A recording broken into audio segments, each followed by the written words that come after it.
Hello everyone, Happy New Year, and to start off 2016, I'm going to give you my top 15 albums of 2015, as I figured it'd be a good way to restart this channel of sorts, but I'll get into that after the list. So yeah, basically, it was a very hard decision. There was about 30 albums I wanted to pick, maybe 40. Of course, a lot of them vary from like core, metalcore, deathcore, but I settled on a lot more, I won't say mainstream, because not all of these are mainstream bands or albums. So basically, I'll just get right into it and I'll talk a little bit about each album. So at 15, I put 100th with their newest album, Free. Now, I think this is the 4th studio album, for including both EPs they did. So yeah, 3rd official full-length, maybe 5th overall album, because 2 EPs that came out. Now, what I really liked about this is 100th kind of took everything they've done up to this date and kind of put it all into a ball and recorded it on Free.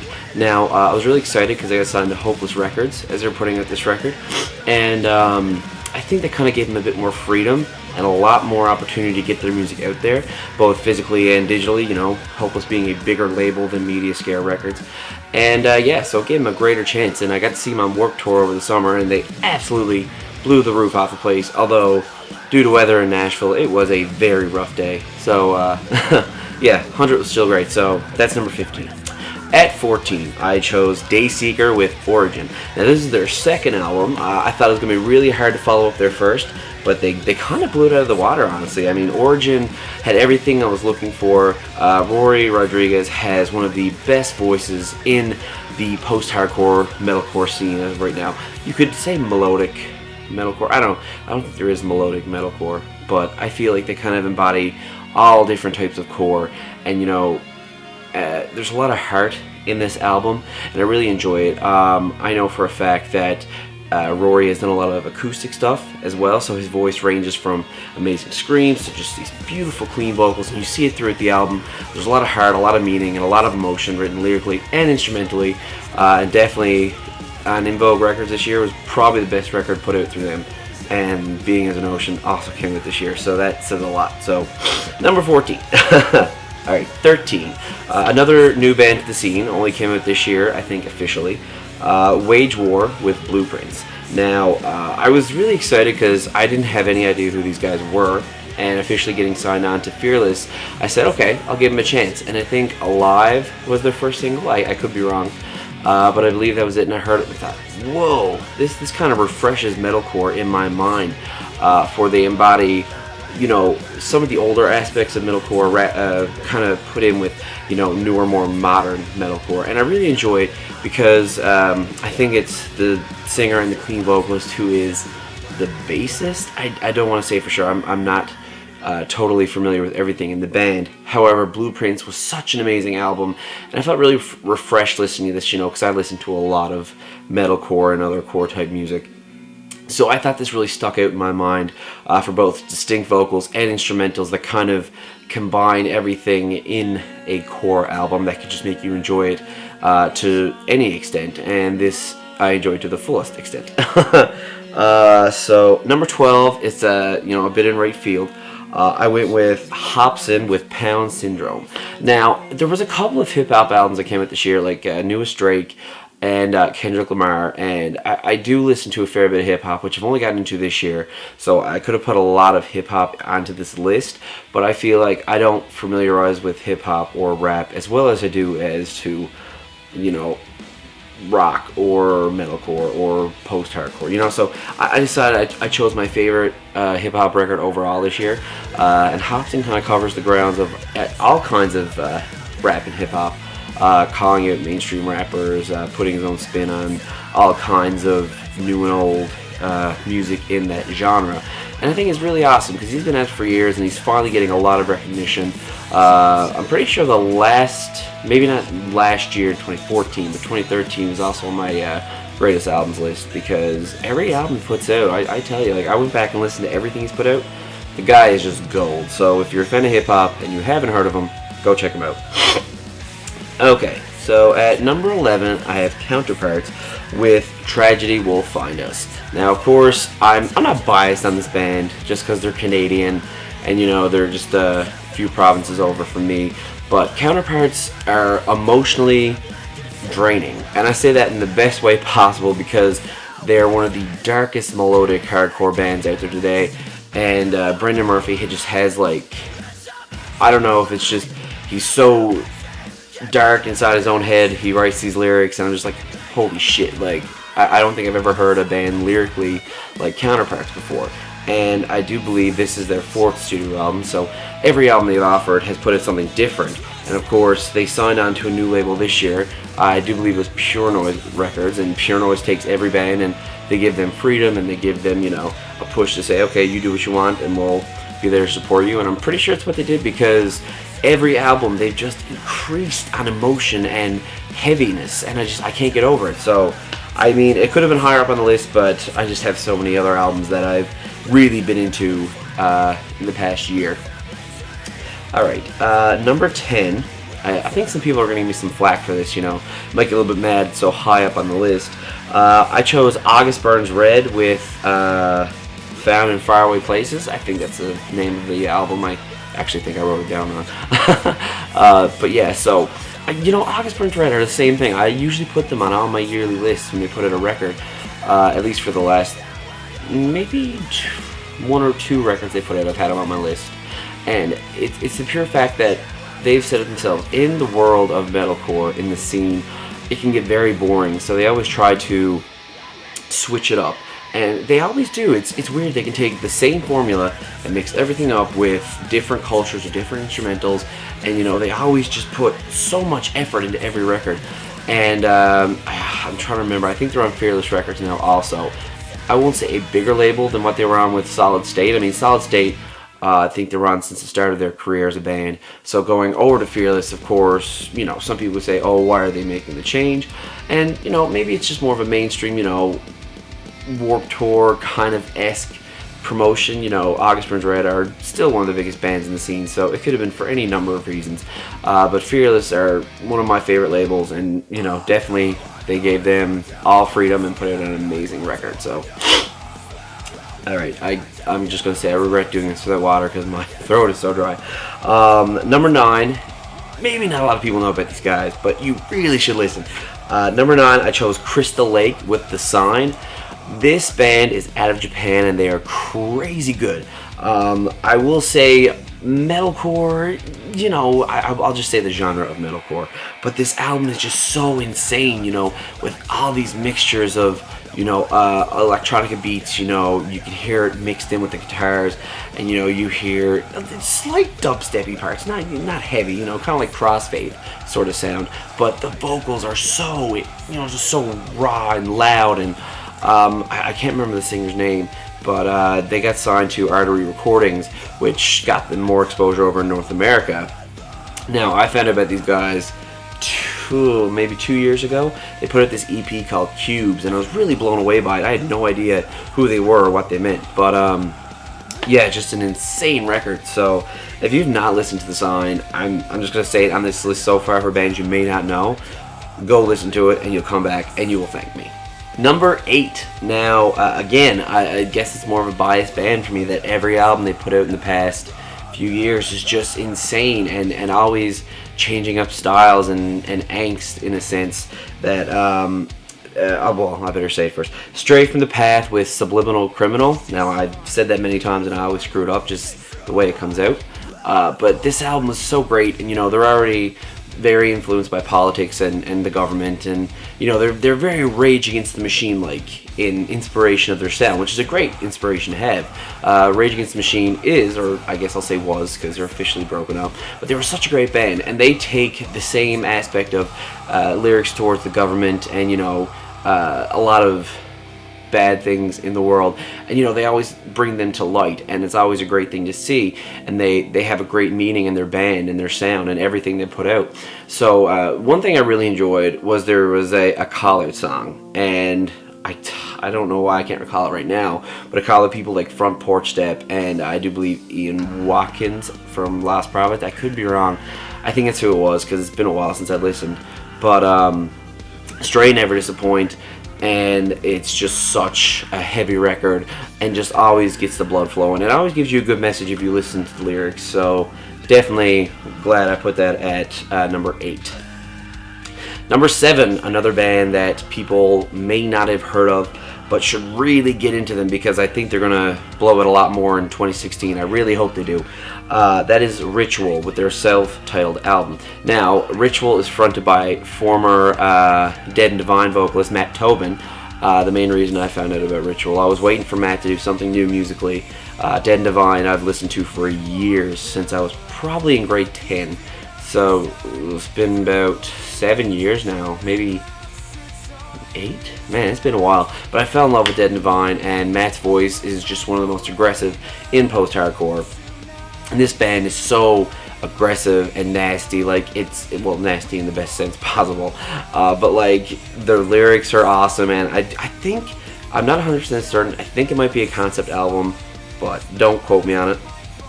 But yeah, this album has everything you can be looking for if you're a fan of heavy music, both with clean vocals and heavy vocals, you know, the great post-hardcore feeling, you know, back in the days of yore when you first experienced post-hardcore. This is one of those bands that will make you love post-hardcore again. Number 6, Stick to Your Guns, Disobedient. Now, I was worried about this album, I'm not going to lie. I love Stick to Your Guns. I think what had me worried is that I loved Diamond so much as a record that I said, I don't think anything can top this. And I listened to Disobedient and I said, well, shit, I was wrong, because Disobedient is so good. And a lot of people get pissed off saying that Stick to Your Guns are not the same as they used to be. You know, the last 2 albums have been crappy, but I just feel like they don't, you know, grow with the sound just like the band does. And it's unfortunate, but, you know, that's just people's taste in music, and no 2 people are the same, so there's nothing wrong with it. However, they found great mainstream success and they toured the world, and this record's another reason why they're just going to keep blowing up, and I'm sure 2016 is going to be a great year for them. So we're getting down the list now, last 5. Number 5, I'm sure this is on a lot of people's top 10, 15, 20 lists, and for great reason. The Plot and You, Happiness and Self-Destruction. Now, I think The Plot and You almost came in at number 1 for me a couple years ago when they played Could You Watch Your Children Burn. It was first or second. It's been a while. I have terrible memory. But I waited so long for new material. You know, Landon, the singer, did a lot of solo stuff and some other projects to hold over fans and really show off a lot of his talents and, you know, how much he can differ in sounds and genres. And it's really interesting, and I'll do a separate video on that altogether. However, the new Plot album is so diverse and crazy, insanely good. You know, Landon experiments more with his clean vocals, and his screams are much different from the first 2 albums, of course. You know, he matured with his voice, and it happens in music. But I love it, and the sense that you can feel that the years of work that went into this album are just being poured out, and it's so good. I was worried at first when I heard that, you know, they officially left Rise Records, and you know, I know a lot of people bash on Rise, but the thing is, they were one of the best bands on the label just for their sound, you know, the grittiness, much like My Ticket Home, who I think also have left the label. But you know, this is good for them because they went to Stay Sick Recordings. Now, a lot of people will diss it because Stay Sick is officially owned or run by Franz from Attila. But I think it's a great thing for them. They had a lot more freedom, and they had a lot of media outlets. The album, you know, got digital everywhere, and CDs and vinyl, which is the first thing for Plot, and that's great. I had to get the record myself, but shipping kind of sucks, so I have not done that yet. But amazing record, just really so good. Alright, now this, again, out of left field, like somewhere far in the field. Number 4, I went with Halsey and Badlands. I've listened to a lot of pop music this year. I've opened my ears. You know, I've decided to space out. You know, kind of get away from all core, not entirely, but you know, expand my horizons. So I decided to give this a chance. And the way it went, I was at a record store, and I just saw it and I said, I really enjoy the cover, and I've heard of her. So I brought it home and I listened to it right away. And I was blown away because I'd only heard that song, New Americana, on the radio. And I thought, it's not a bad song, you know, I can dig it. And then I listened to the whole record. I'm like, oh my god, this is just so good. I mean, her voice and, you know, all these mellow instrumentals and this. It's sort of like this soft but yet moving album all at one. And again, very rare that an album like this would get on my top anything list, but you know, Halsey, she deserves it. She's a great talent, and I'm sure this year will just be a friggin' explosion for her, so all the power to her. Okay, now we're at number 3, and this is a biased pick, I will admit it, but they're my favorite band. Can anyone guess before I say it? Okay, well, that was stupid. But Silverstein with I'm Alive and Everything I Touch. Now, just like every album they put out, there's so much diversity, there's so much meaning, so much feeling, lyrics are always amazing, and of course, now this is the one that caught me out of left field. They signed to Rise Records for this album. I said, Silverstein and Rise Records, my favorite label with my favorite band? Now people are going to diss me the fact that Rise is my favorite label, but there's many reasons why I do, so I'll make an argument video. Actually, I did make an argument video on that, but it's very old, so I might have to redo that. But yeah, this album was just so good. I don't think it was a concept album. Like they've done 2 previous concept albums, and they were amazing. But all the effort put into this one with the singles that were released, and you know, just overall the feeling of this album from start to finish, like always, it's a perfect album from Silverstein. Canada represent, and they never disappoint. Okay, now you can probably hear it, like there's literally grains of sand growing in my throat, so I'm going to try to finish up this video. Number 2, these are both, I guess, obvious picks for certain people who may know me or listen to the kind of music I do. For number 2, I picked 21 Pilots with Blurry Face. Now, I saw 21 Pilots last year at Download Festival, and I believe it was last year or 2 years ago. And I found it very strange they were on the bill. And I had recently just started listening to them because they put it Vessel. And I said, okay. So I went over, and they had such an amazing set. Like, there's so much life, so much vibrance. You know, there's 2 guys on stage and performing like there could be a 5-piece band up there. And it's just great. I think it's Josh and Tyler who are the 2 people in the band.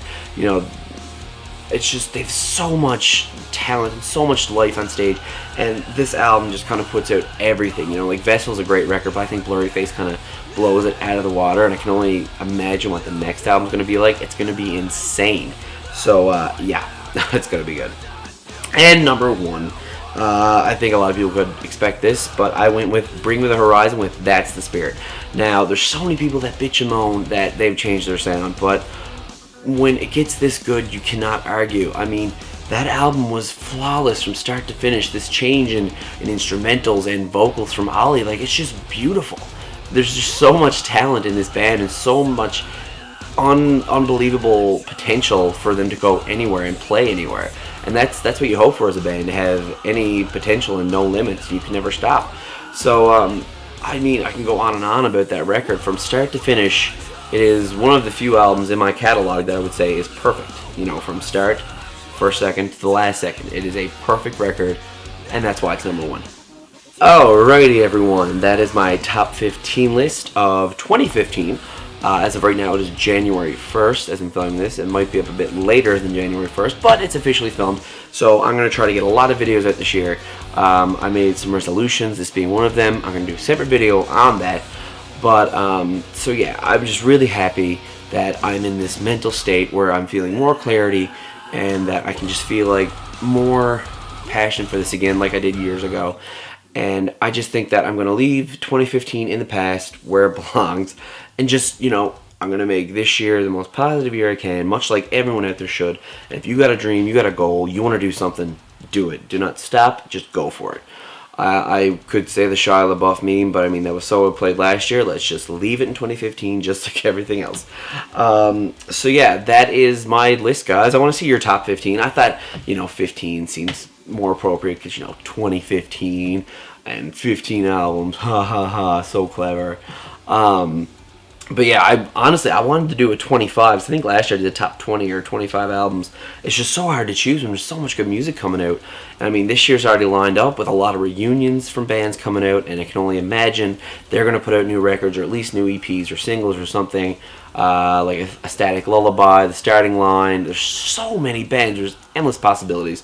And of course, there's probably going to be some band breakups, but that's just it. So I need you to do me a favor. It's been a long time since I've really gotten to the the run of things. I know album collections are a big thing, and you wouldn't believe what I've gone through to organize all this again. So I will try to get those. I may have to restart because I've gotten rid of so many and gained so many for reasons, like every person does. And that'll be taken care of. So don't worry about album collections. They're all good and gone, and I'm sure vinyl will be done again. I learned from the comments I should hold them differently, which I have been. I did some research, and that was definitely not a way to hold your records. So there are 2 video ideas I have, along with a few others, but I would like to see if there's any old series, for old viewers, because I know there's, for some reason, some people stuck around with me, which I really, really appreciate, and there's a lot of new people out there, so hello, and if you have any ideas or want to see something, just tell me. As far as album reviews go, which were my main focus a long time ago, along with music news, they stopped, and that's because I fell so far behind last year. I didn't know where to start, and it was just this endless loop in my head of where I could start and where I could finish, and I disappointed myself, and I was really pissed off about that. But this year I've got a list written up for January so far of releases, and there's about 4 or 5 albums that I'm going to review. So as soon as I hear them, I'm going to write up a review and do a video on it. That is my plan. There's no other thing. As soon as I hear this record or EP, whatever it may be, I'm going to write a review, film a review, and that is just my goal. So again, if you guys enjoyed the video, please like it and share it around. It helps out a lot for view purposes, and if I see the view counter higher, it inspires me more. And it's like a lot of people on YouTube, they just hope for some exposure, and I just really like to have some comments, because I love talking about music. It's pretty much all I'm really good at talking about, that and hockey or wrestling, but those are different topics altogether. So yeah, again, thank you very much if you stayed till the end, because this is about 25 to 30 minutes long, I think. I haven't guessed on the timer, but this is running to the 25-minute point, I think. And my voice is actually gone, because I've been talking straight for almost a half hour with no drink. So comment, like, subscribe if you haven't, and just leave a comment down below on your list and what you want to see. And always remember, guys, it's music for today, music for tomorrow, music for life.